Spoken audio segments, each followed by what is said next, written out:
Good morning, good afternoon, guys. Good afternoon, guys. Good afternoon, guys. Good afternoon, guys. Tega wako. Tega wako.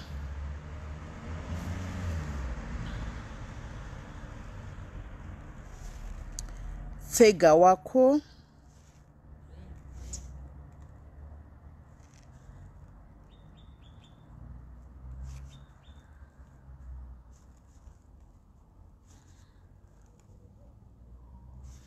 Tega wako. Chingo tega wako, guys. Good afternoon, good afternoon.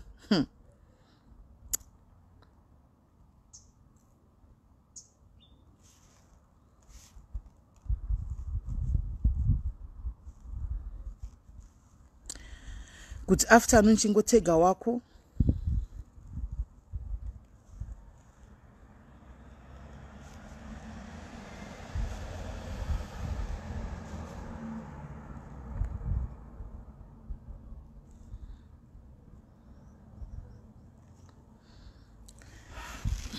Guys,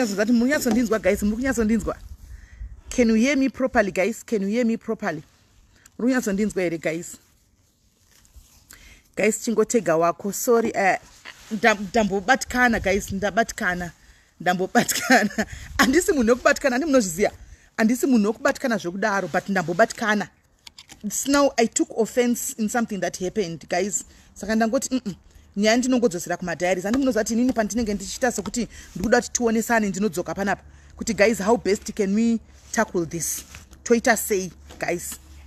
Techida kuti tionesane anditi. That's why I came back to you, because we do everything together. So zvamunoziva as diaries. Sorry kune avo vasiri kuziva kuti this is what we do as diaries. Anditika pandinenge ndaona kuti no, apa pakuita tumwe tunhu tisinga understandeki. I come back again to the diary family anditika poitwa decision together as diaries. Anditi. So guys, nditegerewo vamwe patotanga kuita mutauro usina kumira zvakanaka. Nditegerewo vamwe. Paita mutauro usina kumira zvakanaka, guys, kubva kushamwari dzamai praise vaya. Anditika shamwari dzamai praise ava vanonzi vana mai gama ava. Anditika nana mai gracious ava. Patotanga kuita ndivaziva. I don't know these people in person, guys. Ndo vaya vaishiti magafa that day anditi. I don't know these people in person in person, like in person. I don't know them. I think I only know two of these other ladies who vasina havo muromo andati ndanzwa so far. Antimaona. So I don't know kuti as diaries I'm starting to feel like, guys, I have people who takes advantage of me, right? I'm starting to feel that I have people who takes advantage of me. These ladies, they don't even know me. They don't even know diaries. They didn't even know diaries. I think we have 2 or 3 Varipa diaries. But these particular people, they didn't even know Meli, because they don't even know how to call Sis Meli. They say Nelly. And they say Nelly. Avatoti Meli. Avatondi Zivi. And but now, I take offense, guys, in people like these. Kanaba kuya kusita kungevar kundi challenger. Kantimaona. What's up kwangu? Kuita kunge pane zviri kudiscuss kwa. Okay, guys, this is the case. This is the case. Ndakudzokera kumasure kune vangu vasina kubata case pekutanga. You remember, guys, kuti there is one lady anditika wepano pa diaries akandifonera. In fact, before this lady anfonera, I think 2 weeks prior to this lady anfonera, there's this other lady aripano zvakare anditika anonzi Jenny. She sent a message to me, Sisimeli, tinemwa munhu bro weda ari kurwara zvakaipisa kutla vanhu, please uyai mutibesere hatichazotoita sei. Truly speaking, I don't want to lie. Antika I ignored the message yake because it had nothing to do with my diaries. Mukadze munhu andainzwi yamtibesere uyu angasiri mu diaries. Animaona. So I had nothing to do with ndakabva ndangorega kupindura message yake perfect tachoka pamberi pamwari andinambo vera ndakadaira any message yake, right? 2 weeks after, then this girl, this other lady yanga ishamwari yefuti ya maivava called me again muma wedu pano anditika akazita zvokunifonera uya nakusenda message. Sisimeli vedu weka tatambura makambosenderwa message amuna kuiresponda vedu uya mutibatsirewo andika ndakamirira ma diaries hatichazisisheni iri kuno kuita sei ndipo ndakamuti mumbori kupi animaona. Then she sent me a location anditi asenda location ndikabva ndaenda animaona ndaenda ku location ndipo takaona mai vaya with her consent before we even opened the live button, guys. we did ask her mai vai vanga vachiri kutaura handika vanga vachiri kutounderstanda kana muchiri kuziva kuti pavaitorondedzera vairondedzera zvinhu zvavaitorondedzera zvainzwisisika andimoona mama muri kuti mimi muri kuda kuendeswa kumusha muri kuti hapana mari makatengesa zvinhu zvenyu handika zvinhu zvachona mari yachona haisi kukwana hapana imwe mari muri kuti vakandudza zvimwe zvandisina kutaura palife handika muri kuti imwe mari yakaenda kupi kwayakatogwa nemunhu wenyu akaenda toita sei isusu mashandiro atinoita hatigoni inini handigoni kungoburisa mari ndichikupai muhomwe mangu handika we do this together as diaries as a family. Do you allow me to open to ndibai live button so that people can see zvandiri kutaura kuti ndezvechokwadi handi vakati yes chandiri kuda inini kuenda kumba handika open the button. All these ladies were not even there handika we did ask even mwana zvemwana tingatauri zvedu handika because mwana mudiki we opened the live button, we did a live. My friends they were not there, right? I came, you saw the live guys handika chisingaziva sikana vakadzi ava they think kuti maybe in my position Maria makakontribute iri mandiri Maria haigari neni regai ndichikuudzai pano nhasi Mari ichina secretary na nhasi mari inoreleaswa ichina treasurer inoreleaswa the day yekuti maplans zvakataurwa kuti zviite zvinova kuita saizvo zvanditika normally inini ndiri munagara anonga nemari yake obvious handitika kana kuri kuti kwaitika chinhu chekuchaita emergency normally andingarwadzi kuti alright ndakubvisa yangu mari ndobhadhira apa muzonditumira mari yangu anti muri kuona atizvirwadze so we agreed nemadiaries kuti honai no problem nema admin iwewe ramba wakabata mari iyoyo treasurer kusvikira pawanikwa transport yekuti maya vaende kana transport yauya antika unonzi kana uri palist ine inonzi hello paisa or hello mpesa iyaya handika ukatumirwa mari nemunhu kana uri palist agara achimbokutumira mari haiite madays kana 2 days inopinda instantly handimoona so ndikati womumira wakadaro kana zvaita wozondisendera mari so mari iri kwaari the only money iri in my possession inini ndeve vanhu veku-SA vaibhadhira ma-e-wallet avo ma-50 rands avo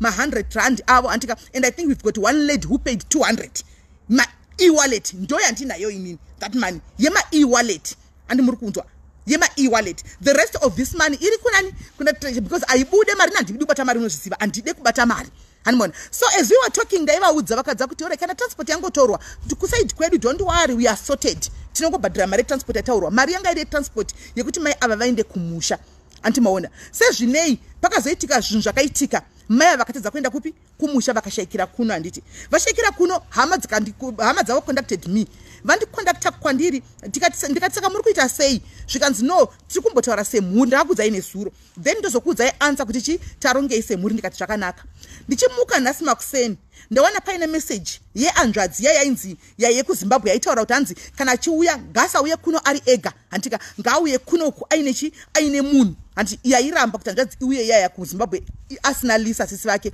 ndoyasenda message ndoda kuverengera message sezvairi munyatsonzwa. I want you to listen to the message as it is. Guys, that means apply your brains. Asanda pedza nevasikana vanhu kusvikako kwavari. Mirai ndimboenda pa message yabuda. Ndimbovatsvaga. Mundinzwirewo. Right. Ndo message ish yasendwa kuseni nabuda. I'm not sure if you are able to see. Ndo message yasendwa nabuda iri kuti makasimba here sister Meli anditi ndinonzi Philip brother ye mukadzi the late handiti anyora kuti Martha the late ndinotenda nerubatsiro rwamanga muchipa anzvadzi yangu Martha uyu tanga tichikumbirawo rubatsiro rwokuti mutumbi uye kuZimbabwe ndatenda. Right, manzwisa message tererai zvakare handitika makasimba here sister Meli ndinonzi Philip brother ya Martha the late ndinotenda nerubatsiro rwamanga muchipa anzvadzi yangu handitika tanga tichikumbirawo rubatsiro rwokuti mutumbi uye kuZimbabwe ndatenda. That was that, right? Ndobva ndavapindurawo kuti hai makadi yenyu hanzvadzi message yenyu tainzwa mune mariwo imimi ikoko yekuti mutumbi uye kana iripo handitika munesawo iri mari so that we can arrange on this part. Message ndaisenda haisati yarespondo yablutika vavhura message vaiona haisati yasvika havasati vapindura, right? Ndi brother ava vatenda chaizvo handitika asi vakazoti itai kuti mutumbi uye kuZimbabwe tibatsire mutumbi uye kuZimbabwe. It's not our responsibility guys. Chekutanga ndikudze as diaries, it's not our responsibility, but vakauyawo vachiti okay isu semhuri mutumbi wanzi 15,000 takabata 10,000 takabata 9,000 iyi ndo yatawana tine chishuwo chokuti munhu auye kuZimbabwe. Then as diaries handitika mari yetransport yavaifungwa kuti vaende kumusha iya atoti okay isisi mari yetransport iripo treasurer how much do you have chiisai tiwedzere tione kuti yasvika pamari handitika right sezvinei asandapindurwa handiti ichiri pending tabvapo chiregai muone chandita piece off ishamwaridzi and now I'm starting to think madiaries ndauya pano kuti let's have change of plans on this. Ndoda kuona kuti imimi vakadzi vari kutila vanhu muchandita sei kana muchindida muchida address yangu ndinokupai musangana neni andika ndinokupai location then you come. Ndoda kuchikutadzai kuti musaita disadvantage yevamwe vanhu. You don't take advantage of other people. Moreover, we don't know you are not part of us. You don't come and instruct us on what to do. You don't come and shout at us now ndakwenda kumessage H2. Let me go there.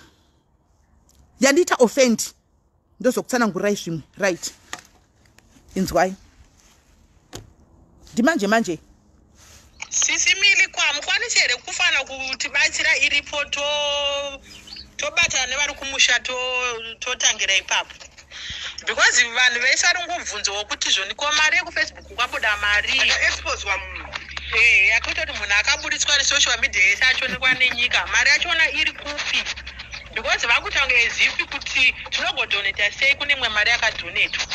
Saka ini ndiri kuona kuti zvadi ngoti iripo yachona totaura kuti pane mari yakati yatinayo iyi right totangira ipapo. Manzwisisa guys, muri kunzwisisa regai ndikupulere zvakare munzwisise. Tazofonerana mukufonerana kwatita mavoices akawanda kumasure. Marinzwa voice rabuda pa rimwe rekuti kwanzi because munhu akaexposa kuFacebook tipei mari yaminayo. Marinzwa voice handitika rabuda kumasure handiti besides that patazofona ndichivafonera kuti vasikana tichitaurirane ka patita mavoices evamwe vacho vakawanda kumasure kuti munhu akaexposa paFacebook tikuda mari iyoyo hanti mazviona vakudemanda that money from us as if they are entitled to this money. These are friends, near friends. They never contributed a cent pamari ripo kuda vari kufungwa tine 10,000 kana vari kufungwa tine 20,000. This money is not even in my possession. In a treasurer ku UK ndokwaichiri. The only money that I have in them are e-wallets of which SA guys munoziva kuti SA kana tibvisawo SA vanhu vanongwafa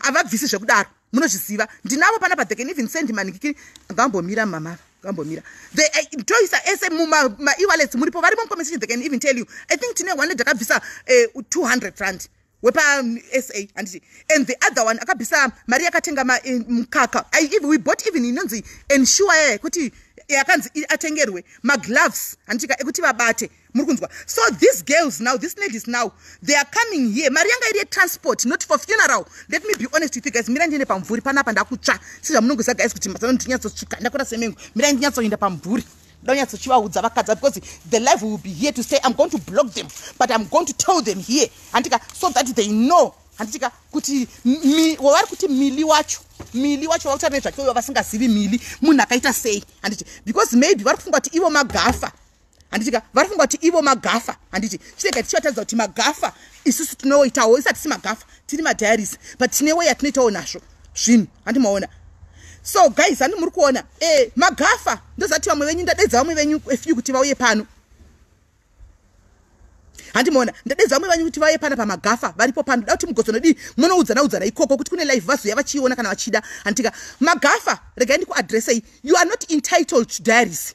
Whatever happens here on diaries as members of diaries hamuna pamunokwana you are not even our own people. They don't even speak like the way you speak. You are muruda kuzama kutaridza sekuti maybe imeme kwamuri muchitaura mafusho kwaya mafunga kuti mari ina meli mumaoko make and you can't even say meli muri kuti mili and that means you don't know me and mari haigari na mili sekutaura kwenyu mari inenge na treasurer. As we speak right now I'm going to call treasurer pano ndiye achanga chine mari because I tried kuti ndiedhe admin team antika pa call yanga ine vakadzava but vabva vatiza vakadropa and then vakaswitcha off mafoni avo anti mazviona. One andina kunda kuya kuzotsvaga shamwari yenyu. I never came looking for you kutlavani handigari kutlavani. I never came looking for you kutlavani. You guys, you looked for me. Some of you looked for me. Two different people because my members epano they angari Jenny afa guys kana Jeni afirwa nemurume because imember yepano chero riri gafa renyikoko hatina ndezvenyu zvechigafa iko zvamunoita tine nazvo but pano tozati Jeni imember yepano akanzi ndi Jeni afa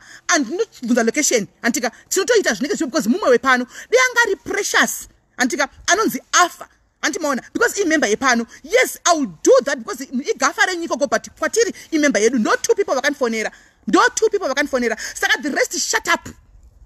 Fuck the shut up. The rest of you. Imimi vakadzi mimi. Now ndakuda kuchupa feedback guys. Ndauya pano ndichikudzai. Mai isusu panyaya mai ava. Maria tati nayo ichinzi. Tetanga takachengeta chiti ndeye transport. Anditika budi ava na Maria vaburitsa apana Maria buda. Maria tanga isa makaisa kuna treasurer guys. Nima e-wallet kwandiri chiti ndeye transport. Mai ava ina kuzoshanda ku transport guys. Vakabva vashaika vasina kuenda. Saka isusu mari guys this is what I am thinking. Ndoda kufungwa dzenyu. Antika mari vakadzi ava tichina Maria tichavapa.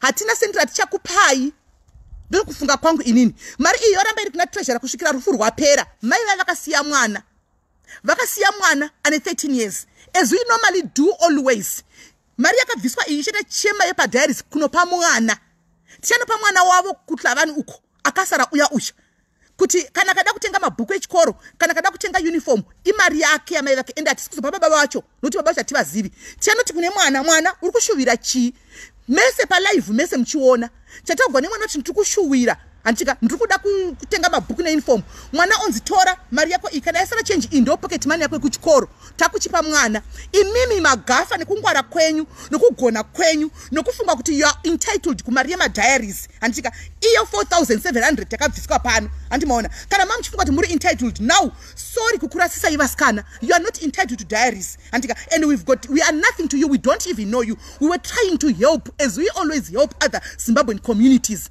but imimika muri magafa anditi munoziva zvese anditika munoziva zvese anditika mari tichazongopa kumwana kufuneral ndo yava ivo vasikana ava ndo vari kuti vari kuda mari iyi kuti vaite zvekuti vashandise mari iyi vari ivo anditi ende kuri kunzi body titumire isusu body kuenda kuzimu we can't pay 13 kudai 14 kudai 15,000 kudai 16 handizivi kuti mari that is not our responsibility, that was not part of the plan. The plan was mai ava vangafunga kuenda kuZimbabwe anditika vari vapenyu but budi vakuti tumirai body kuZimbabwe ava ndo vakaramba andika nasi vakuti titumirai body atikwanisi unless vakati tadzokawo pamari yatikuchedwa nevanhu vekuti ti body inde kumba takabata iyi ndo yatakabata iyi isu tochiwedzera neiya yatinenge tiinayo antimaona for now besides that funeral yavo they can do the funeral apana chakashata totengera chi mwana uyu aripo pane mwana normally guys munozviziva kuti we target vana munozviziva kuti tinobatsira vana we target vana tina kuda takanobatsira kuda hatina kunobatsira baba kuda we did everything that we did because of kuda not because of baba kuda murume mukuru he can find his own way out anditi kuna comfort taina kunobatsira comfort atinambovira tabatsira mai va comfort atinambovira takatengera mai va comfort grocery taienda nema diapers edu nemukaka kusvikira kuda akure kuti comfort akure andi apa pasiyawo mwana anditika saka right now tinongoendesawo kumwana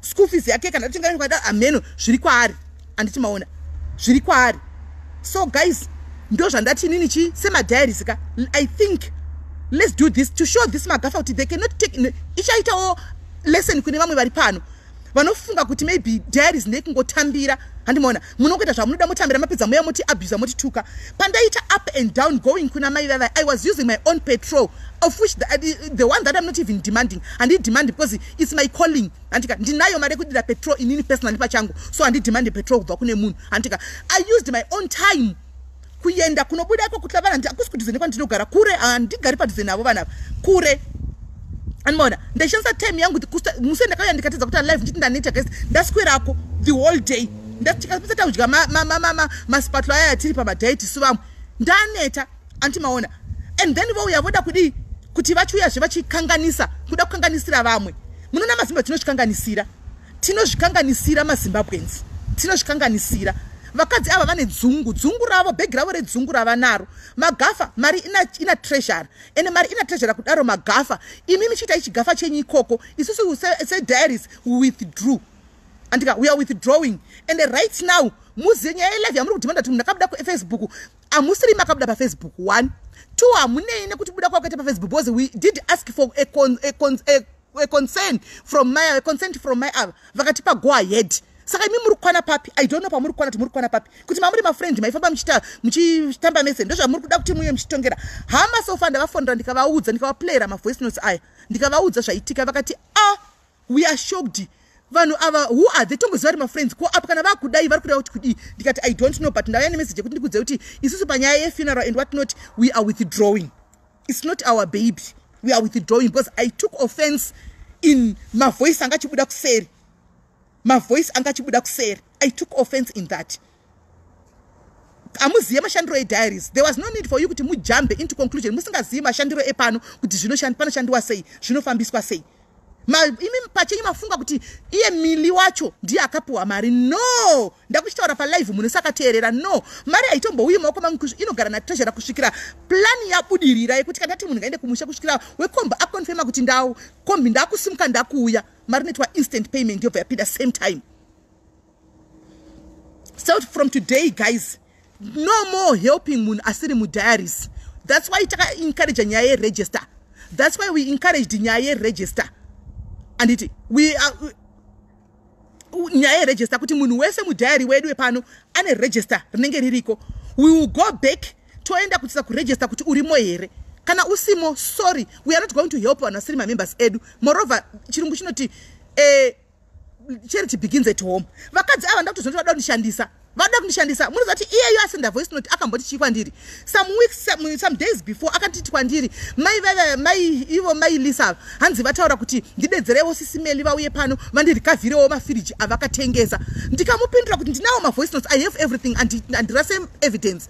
Ndinawo ma voice notes. Ndikamupindura kuti naiwe maigamu zvinhu zvakatengesa uko kumwe zvinhu musazviteedzera saka uyai muri kavhe. Ndikati no, that's not my job. Inini basa rangu ndakati ndakapedza rekubatsira kuti vaende kumba. Handitika zvokunorikavhara marikavhari nevanhu vandisingazivi chinogona vanhu kwa yeye zvinhu mai havana kupiwa mari zvinhu zvakatengesa here zvikanzi vakapiwa. Ndikasaka kuti muri kunorikavha on which grounds?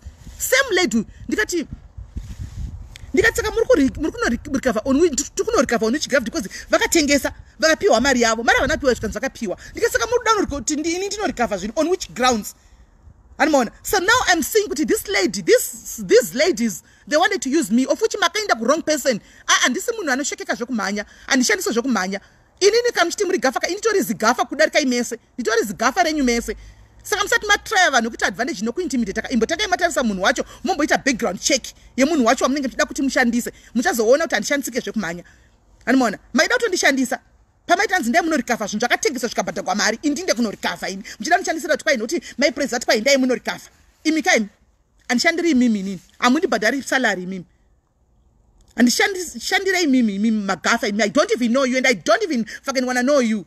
I don't wanna know you. Anditombokuzive itai zvechigafa kwenyu kwamunogareko ko motisetira zvedu panapa. We have been doing this for years, for quite some time. Takapedza vanhu vakawandisa pano. A lot of people are being helped here. So if you don't chitopedzera ndati ndivaudze guys ndobva ndatova block. Animona ndobva ndatova block. So vasanzi vatisi kuzva zvokuregister right. Pane comment yakapinwa, verengai comment yakapinwa apa. Kuverengai comment yakapinwa, comment yakapinwa ndo pari kuregister ipapa. So guys, ndozvandafunga inini. I don't know. What do you think? Exactly likango recover goods that were sold inini.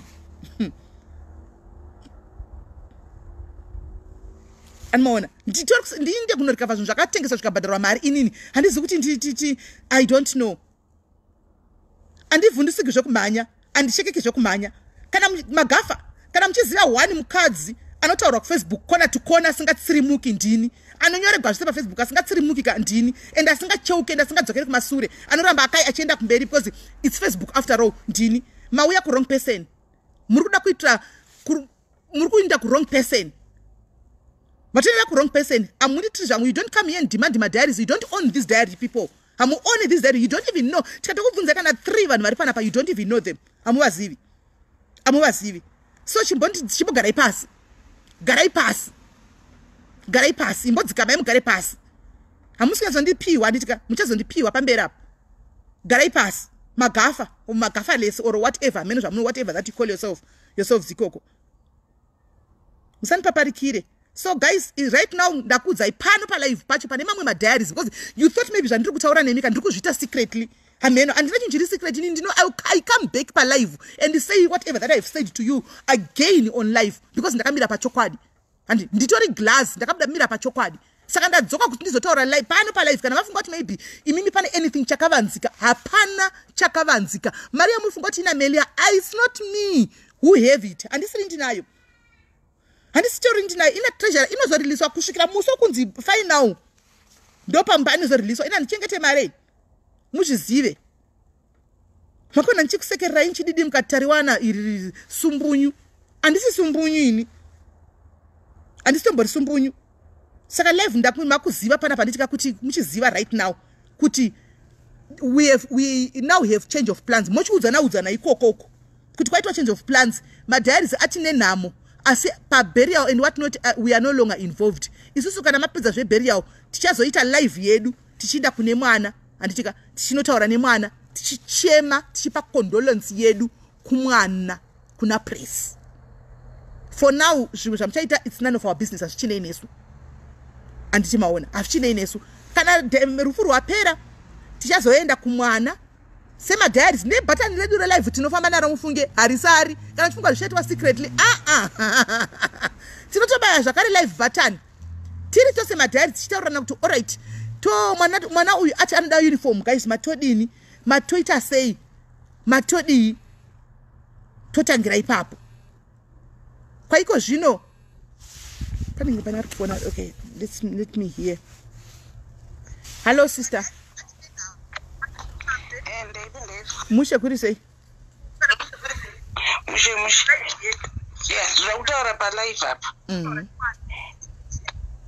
muripo mari musavhundutswe nevanhu hapana wamukuzopa mari sesimeli. You have done your best, you moved mukaenda left right and center doing your best. Magafa ndagarire kure mari zvamatotaura izvozvo kuti mari muchapa mwana and I agree with you because mwoyo wangu ungatofara zvikatoita zvithu zvakadaro. Rufu isusu kana takunzi tichibata rufu rwasiri rwemunhu wediaries takutorasika papolisi takutorasika because haizvisi rufu rwemudhari ndizvozvo harisi rufu rwemudhari saka hatisi kuzoita izvozvo and hatisi kuzoita and hatisi kusununguka. Nezuro vanhu vakatishaudhapa tichitaya sesisenina vachitaya kuexplaina zvonhu vanhu vakataura marafu ekusouth africa but this is where we were coming. Do angle yauya nayo yoyi yo angle yacho yoyi do angle yatauya nayo kuti tobatana sei and people made fun out of it vakatanga kutoti hanzi tira kukontrol vanhu vekudiaspora muda kukontrola vanhu. This is wrong. Saka isusu tichapa mwana mari iri nasekretary kuno kuuk tinayo takaibata and haisi kuzotsungunuka futi tikataudza ngoma godon vachinotora isudurudzi ndapedzanga. Thank you very much. Thank you. Right. She's one of the contributors. Akato contributor uyu ari kufona uyu ari ku diaspora. Umwe ari kutofona ari ku diaspora uyu one and akato contributor ku diaspora kwawo ikoko antibaoda. So this is what we have become as diaries. Takatanga zvakanaka we were doing all good. I don't know where all this is. I think I have also to blame myself for kungojambira zvinhu zvisinei nesu. Guys, I think this is the time now yekuti muchiblame inini because sure ndakajambira zvinhu zvisinei neni. Animaona ndakajambira ende kana ndakatsika kungoti I'm not getting involved in this because this person is not one of us. And kune vanhu vaindiudza ava vasikana ava dai ndakati ujeni ndiwe uri kurwara ndiuye animaona nokuti mumwe wepano animaona but ndakajambira kunopinda pamunhu avandisikatomboziva ndisinei nawo nchiti tumamwe vedu kwavari kutifonera madiaries akutifonera ndofunga vasvika pakaoma antimaona. But now it's now coming back to me. Okay, we've got another mother vari ku-UK. She contributed as well. Hello mama. Hello. Yes, dzimai imwe phone. Maswera sei? It's okay. That's good. Maswera sei. I think this is now giving us too much headache. You need to do I'm withdrawing. Because honestly, Zimbabweans, I don't understand. But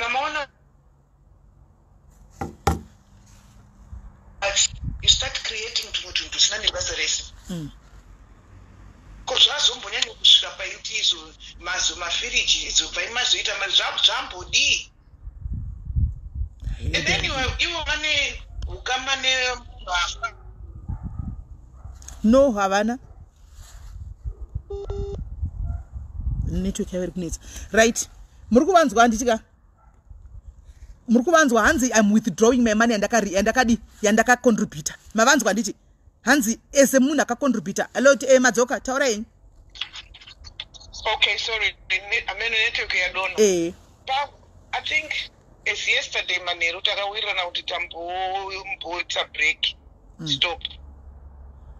Tatimbonyasisa break stop tiponyasa kuongorora kuti zvitoita sei next time. Thank you. Zvemari ini ndanyora hangu kuti I withdraw because it's too much headache. Even mwana achagara nani, achachengetwa nani.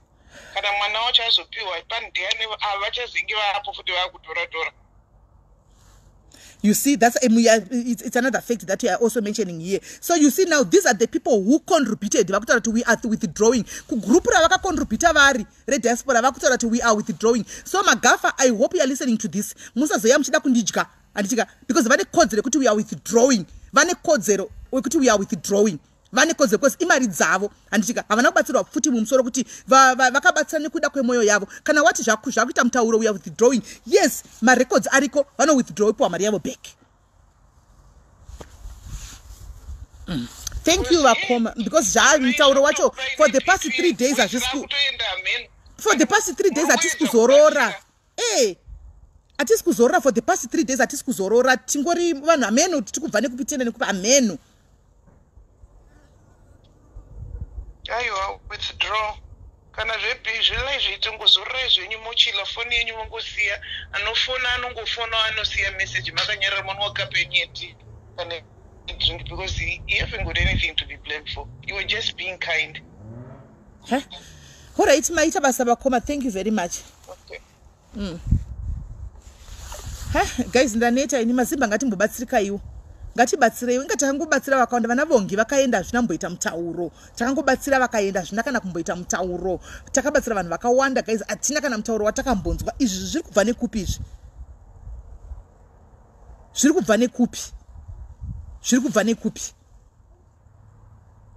kubva nekupi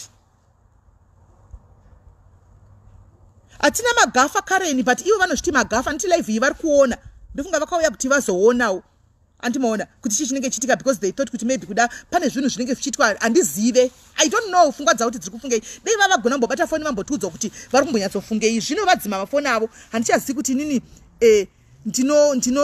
ndinovabata papi kuti muzvinzwire vachitaura manje vandidzimira mafoni acho vanenge atodzimwa ndicheti kuziva kuti ndobata hani papi.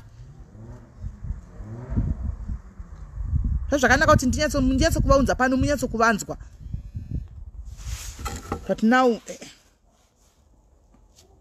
Hello?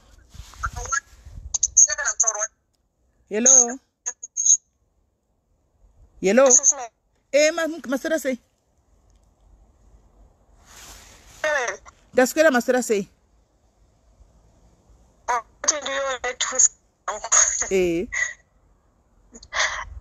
Panyai inini kuona kwanga hapana chamakatadza ndeshamwari idzi ndo dzakira mukadzi and sometimes kufunga vanogona kutadza kujoina group yekuti pamwe vanga vachirwara pamwe nekusatoziva vamwe saka vashamwari apa ndo dzakukanyira zvekuti ende mimi nechido chenyu egara nokuriwadhai asi shamwari dzakukanganisira munhu fungo hwangu kwangu kunza dzazouya dzazoti pakati ende tashotiwa nepakati mari yanga yacontributwa aizoita here kuti mubatsire futi kungotopera nekuti since vanhu vaita chido kana hamba ingoriwo 2 cents kuti apa shamwari yamanyanya kucomplain maybe chido kutenda ine kutanda kwavakaita because singadi but up mafiri ari kudaro ine ndi ari kukanyira like you said moving emakubatsira vanhu but kungoti apa makabhiswa ende hamana kana pazoita crisis yandikona kunge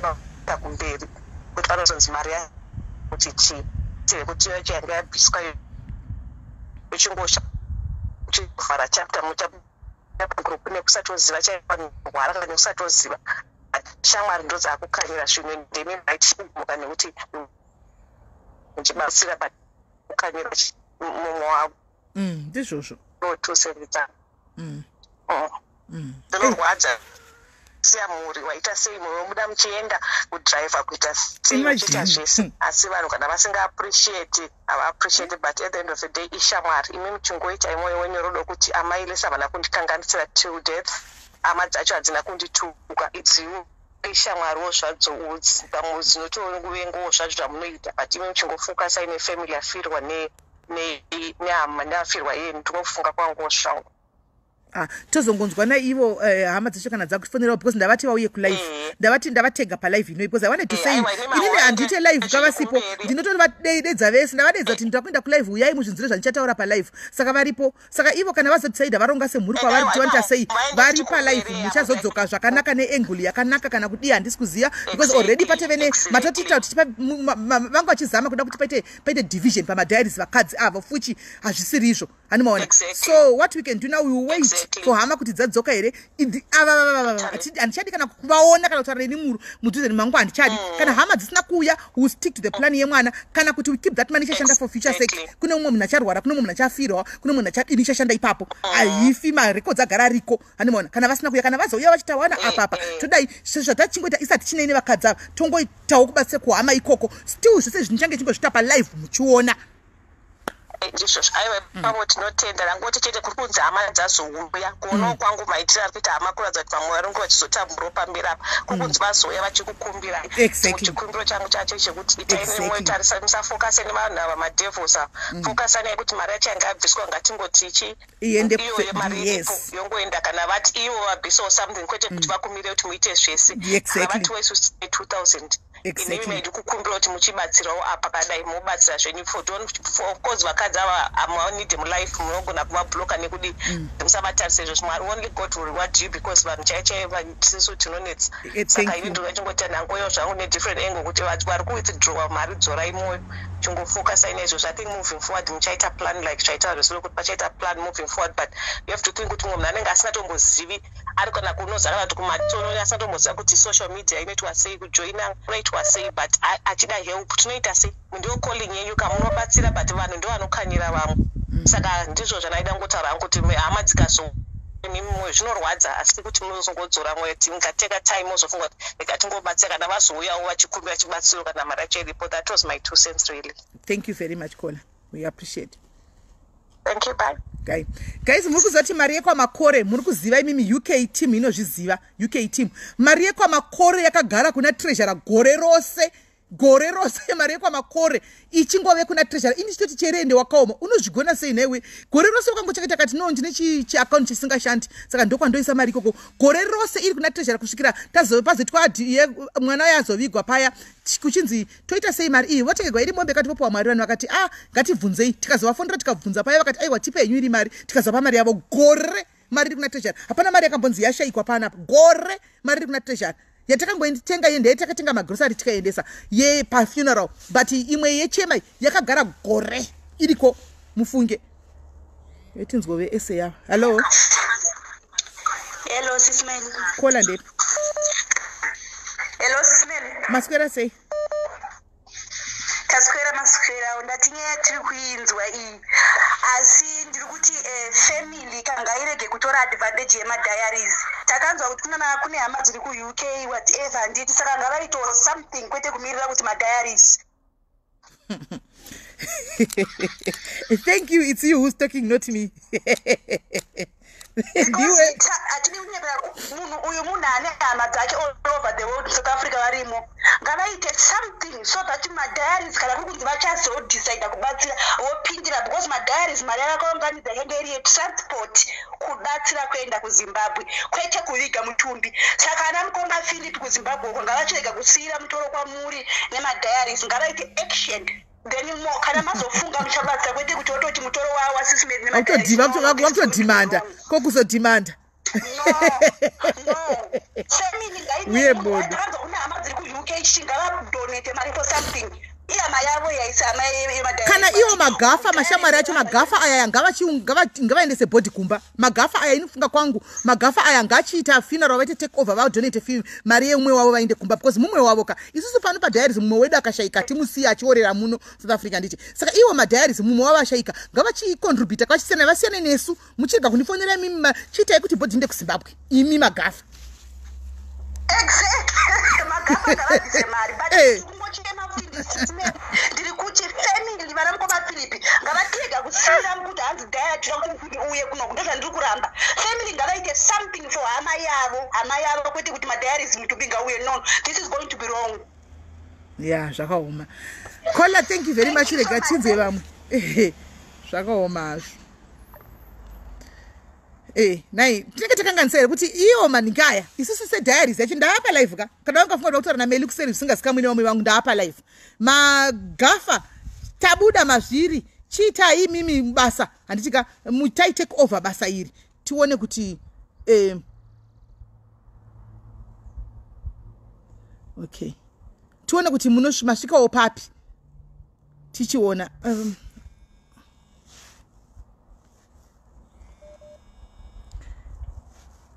baby girl. Yeah. Baby girl, indeed. Thank you, Sister Melly. I just wanted to contribute for this live ya Murugutaura. Yeah, I think Moyo Amanga Matoita Batira Amai Awa is a very good heart. And the fact that Mari led you to this woman, I think it's a noble thing. Yakuzoti Magafa Neti, I think it's just a noble thing to follow this thing through. This is what my heart personally is telling me. But the Magafa and the relatives, yes, they must contribute, and the Magafa must contribute. Aiwa baby, aiwa ka ghost rangu inzwa unzwe chiripo ndechekuti kurufu rwamai ava is not our responsibility. Handiri kuzviziva ipapo, toda kutanga tabvumirana ipapo. Handiri kuzviziva. Yes. Isusu we are trying to help vachinda kumba. Saka tikanzi itai kuti body uye kuno. That means vari ku expect something like kuti tibhadhare makosti ese anove kuma 15, ameno 16, 17, ameno kokoko kuti ndeapi atinenge tichinzi tibhadhare. To make sure that a body kumba. And moreover, let me be honest, moreover, my ava she's not one of us. We were trying to help. Sekutanga taitwa reach out kwatiri ne one of us. Yes. Yeah, very true. No, and you know what, maybe we can see it through, because remember these relatives, they didn't want her to start with. So for them, so why if they didn't want her, why demanding right now kuti unzai body kumusha? Because they didn't want the same body kumusha. Exactly. It's really hard. My conscience is just all over the place. It's so hard. It's hard. I'm really feeling sorry for you right now. It's so hard, honestly. But Magafa, I don't think my hour to extract money from the diaries. That's what they want, and I don't think you should allow them to. Hold on. Okay. What I told her, put him on the phone. Yes, I needed 2 cents down there. Since God had already led you to this woman, whatever you feel in your conscience and in your heart that you can do it. Okay. Thank you. Relatives is a different story. If you feel you can take the body, and if we feel my diaries, we can take the body, Mari is going to reward us. Because these relatives did not even want her to start with. So let's just do it as unto the Lord. So let's just do it. Let's think of it that way.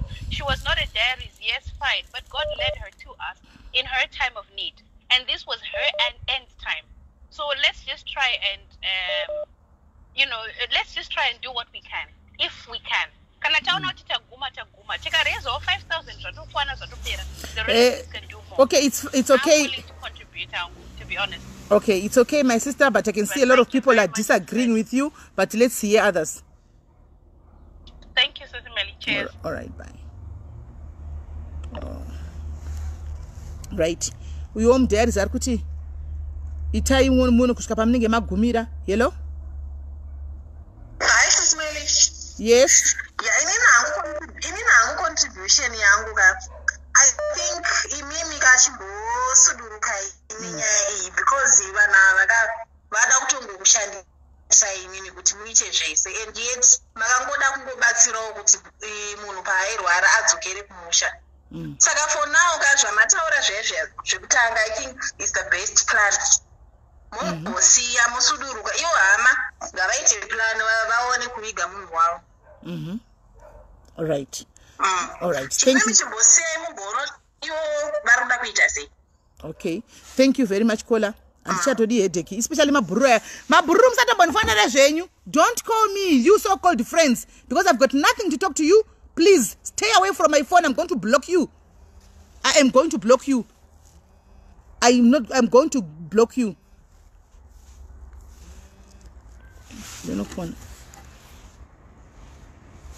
Hello? Hi, Sismeli. Mukase. Ndamuka say. Tamuka. In Spanish, kama yengu yandaona. Manzwa ile mafunziro aita Mkoma Philip avachivunza nenyaya yemari. Avasi Mkoma Philip. Sorry. Alright. Ndimaigamu, vanonzi maigamu. Kuti my friends aya. Alright. Amfungoti maigama vanogolongela udza Philip kuti obvious kutaura varitaura naye. Yes. It's obvious. So maybe you might need to clarify papo kuti isusu hatinamboreza mari yanga iri mari yetransport bosa namaigamu kutaura kwaoga vanogona kusvibisa zita renyu Sismeli. Zita rangu rakasvibiswa kudhara shamwari, handichombovhunduki magafa enhemaya. Zita rangu rakasviba kudzara ene rangu rikadzoka rikazvichenesa rega, saka handitombovakwati zvokusvibisa zita izvo ndeimwe nyaya iyi. But still I think munofana kungovaudza kuti isusu hatina mari yekudaro iyo yamuri kufunga kuti chakakurizira. What I will do kana ndapedza panapa, I'm going to create since vataura ivoka Sismeli, since vataura kuti makaexpose munhu vakuda kuti uye nengoya yekuti wange takashandisa munhu exactly. It clarifies mati yenyu hamuna basa nekusvibiswa, but diary dzinosvibiswa zvinzi vanotora vanhu vanorwara voreza mari vobva vaita. But yeah, zvinabasa people isusu panapa people knows the truth. How many times have people tried to destroy us but we are still standing? How many times? So they can say that but vanoziva. Vanoziva chokwadi vanhu, they know the truth. Just try kuti muzovaudza kuti hatina tasvika palevel yekureza mari idzodzo dzavari kufungira kuti pamwe makavatora mukavashandisa kuti vari kurwara then batareza mari hamuchada kuiburitsa yehoina. Since matichaita yemwana, which is a very good idea, I support it. Zviri pano zvokuti what I will do is hama ndavasendera message kaMukoma Philip asati vandiresponda kuti ndinzoti ivo side kwavo vakabata mari. So nehama dzimwe saka ini zvandichaita zvandichagona kuita ndichagona kukumbira one of the relatives andotaura naEsterek kuti acreate WhatsApp group oedha inini nemaadmin ese ne few madiaries asiri maadmin ari kugroup reUK tokumbira voedhwa imomo so that kuti tikwanise kuti nyaya idiscuss pamwe chete. Ava hatisi kutomboda shamwari idzi hatisitomboda mugrupi toisa mahama toisa madzimai atinononga pano toisa ngikiri toisa maadmin then yotaurwa nehama nemadiaries. Since Lisa ari part of madiaries anotoziva kuti chichachitika ubva pakazorezwa mari. I think Lisa was there anga achigara palive so anenge achitoziva kuti anoziva. Yes. All right. Thank you very much. All right. So guys, I think ndizvo ndichauya Viola zvandiri kufunga ndezvekuti guys yahama zvasati andipindura kana ndichataura nehama yavo andataura naye manje ambonifonera then oita group WhatsApp group ratinoisa hama chete ndotsvaga madiaries mamwe echikuru ari mucomment section umu voedhwa mugroup because matine database renyu handiti voedhwa muWhatsApp group kuti tionesane. I think that would be fair. Indombonyararawo madiaries achitaura mugroup reWhatsApp iroro rine family andimaona. I think that will only be fair. Animazvona that will only be fair tikadaro. Antimashona. So that is your picture. Call hello. Sorry. Hello, Sismeli. Hi, Sisi. How are you? I'm good, and you? In wrong with I musambonetswe nempiti dzo Sismeli. Aiwa vana vanotopo ende vanosvota. Chirongoti mama mauraya nekunaka kwamakaita pamutimbi apo. Asikokola ubuti. Mama mauraya neubetula wamunavo so. Musajairwe nandavo vasinanga na class. Imi mune class amusikuzviona here.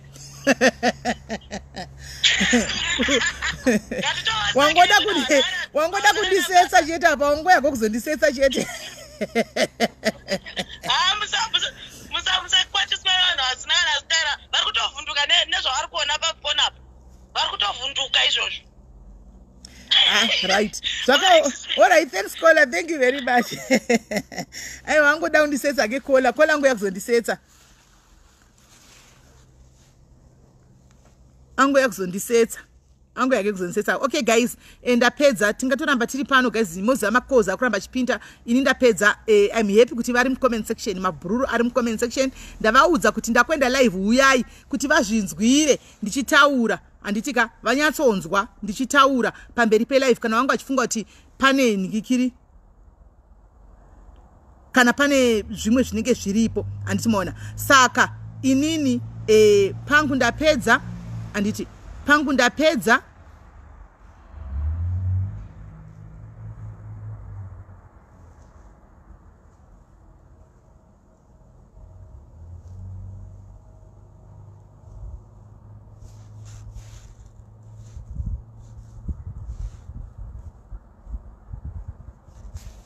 Handiti mashona. So guys, inchirega indichinda hangu. Chirega indichinda hangu guys, tobatsana time tobatsana manheru zvevava guys, tamira kure tambomira kure tombosiya vakadaro ngavamboita vari kuita. Mazvinzo magafa chimboita yamuri kuita murege kutipindira mu inbox mangu. Please, I don't want you in my inbox. Stay away from my inbox. Stay away from my inbox magafa. I don't want you in my inbox. Please, stay away from my inbox. Amusi hama dzemufi. Ndichataura nehama dzemufi kana dzazouya if I feel like talking to them. Andikwenda zvokuti ndikutomanikidzwa kana I'm entitled to. Andika kana vazonitaura stay away from my inbox. Magafa, stay away from my inbox, please. Itai yamuri kuita kokoko muchitaura kokoko muchiungana mucha kangaroo meeting zvenyu kokoko muchitaura kokoko and musauye ku inbox kwangu. Kwangu akuiwe zvokumhanya. Kwangu musauye ku inbox because ndozvimirira. Ini nditori nhengo inozvimirira mufunge panyaya dzenjamba. Imi makanaka kuti hamusi kureka muri mudhuze. Hamusi vanhu pafoni kuti kana mufoni zoperera mufonika. Kana mukati toda tisangane pafeya paitwe zvinofanirwa kuitwa paground. Indouya ndotouya chaiko. Hani maona ndouya kune vanhu vasikatopindure pafoni kuti zvinobetsera kusora chita up and down uchiita malive kutukana pafoni nemunhu ari uko wokuti hamufi makaona mukanyatsodzwana namasimba. Saka unoda kuti pointless kanyari. Imimi muri right, muri padhuze, munongosenda location ndosvika. Hani maona mungangosenda location tiri pakati toda kuti tidhile newe ndosvika todhilana ipapo. Handiti todhilana ipapo. Saka inbox yangu haisi kungotamba muchingotambira muchingodai so ndinotogona kuda ignore vamwe vanhu vandozoti vari kure kusoroita mapenzi pafacebook tichitukana 24 musagoni kuwana namasimba. Imi muri mudhuze kungowana namasimba. Kana mada kunzwa namasimba mongoti uya pakati tisangane ipapo ndouya mobaya live button ndobayawo live button rangu choputika chotsva anatarohwa toti sorry kana mandiro ndoti sorry vakomongo haiwa handabvuma defeat ndodarika kana yasvika ipapo. Hani maona nokuti ikoko ndo ku department kwangu kwandotambira ndokwandaimbotambira ku department ikoko kudhara. Hani mazviona asi ndakanga ndasiya hangu asi kana makada kundidzosera ikoko togona kungodzoserana because titangosangana panzvimbo. Handiti maona. Saka ngatege kuti tingodhererana magafa. Murimo mu comment section I know nondaona ma message nyamuri kuniforwardira ku WhatsApp kwangu ndikuona kuti murimo mu comment section. Saka ndatigare nangu kudza kuti inangu handikwati. Hani maona handistep yekwata zvokumhanya handisikwati zvokudaro. Mukangotora kuti iwe tafunga kuti iwe uda kuoneregwa toda ngokudhila newe uya pakati ndosvika modhila neni ndofamba nefoni yangu nebattery andika kuita kuti madhari sagowinisa kuti achokwadi simeni vakambangugwa. Hani mona havakanorikitwa ndouya nefoni yacho ndobaya ndisa apa. Hanti mazviona. For now musauye ku inbox kwangu please. Don't come to my inbox. Don't come to my inbox. Anditika don't talk to my inbox. Musauye kuma inbox kwangu andichadi. Ndataura nemi but mukutondijairira mukutota zvimakangaroo meeting zvenyu kusure. Mapedza moda kuya kwandiri muchakunge muri kutaura zvimwe zvinhu. Imi zati mune zvima meeting zvenyu zvamukutondifungira zvinhu zvakaora zvisipo. Anditika come on guys. Come on, handisinzire kutoilet zvakadaro. Handisinzire kutoilet kuti ada angotambira ada anotambira zvamuri kufungidzira imimi kuti inzire kutoilet ada anongotamba chidaro. Simba rangu harina kuperera mumuromo mufunge. Simba rangu rinoinda kwese uku. Kwese uku. Simba rangu ririko harina ngoperera mumuromo mufunge. Anti mazvona harisingoperera mumuromo. Asi techingotira vanhu vakuru anti takabva ikoko hatichadzokeri ikoko. Anditika takabvako. Saka ndangoti ndingotaura ipapo guys. Ini guys ndakuinda tisangana edu manheru. Zvinganesa naiti ngasara chingove vanhu vakadza kuti ngongoro kungosundidzirana. Zvisina kana basa kungosora kutukana hakuna kana deal guys. Hakuna kana deal. Ini ndabiga munhu anotaura kuti right. Inini ndave offend nezvawaita. Shau yatingopedza nyaya dzacho magame acho. Location yangu iyi hatisangane apa. I big up to munhu akadaro. Nozvoda undipedzera pafoni. Hazvina kana dealish. So guys ndakuenda inini guys tobatana time manheru andika bless you.